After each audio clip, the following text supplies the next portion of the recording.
Hi mga karag-karag! Welcome back to my vlog. Isang maganda at mainit na umaga sa inyong lahat mula dito sa Lasak City. Pahuhuli ba tayo ngayon sa chismisan sa mundo ng beauty pageant? Sa mga latest kaganapan at mga pasabog na mga pa-eksena galore sa Miss Universe Mexico 2024 na kung saan na-vlog ko to kahapon mga karag-karag. Pinagchichismisan ito ng ating mga kapitbahay ng mga chismos at mga chismosang taga-tacos. Diba? At doon din ako galing ngayon mga karag-karag. Kita nyo naman yung ating menopausal distraction. Pa-push up, bra na pa-outfit for today's vlog, diba? Galing ako sa meeting di Abansi ni Tandang Sosa. So, kahapon nga, kalat na kalat yung chismis na si Tandang Sosa ang hawak sa Miss Universe Mexico 2024. So, wala pang pwerba, wala pa talagang ebidensya na nakalap yung mga chismoso nating kapitbahay na taga-tacos.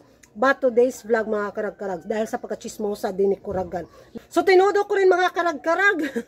Nakita ko yung ebidensya ba? Bullseye talaga nako. Sa video na makikita ninyo ngayon, ito daw yung pwerba na hawak nga ni Madam ni Tandang Sosa ang Miss Universe Mexico 2024. Watch this. Hola niñita de México. Hola. ¿Quién buscó ustedes para que vinieran al concurso?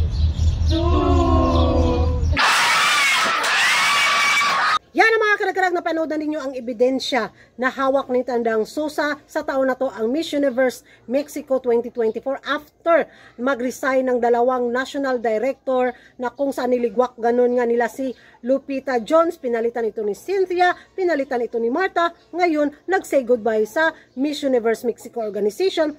Kaya to the rescue si Tandang Sosa mga karag-karag. At ito yung mga hanas ng kapitbahay nating mga taga-tacos.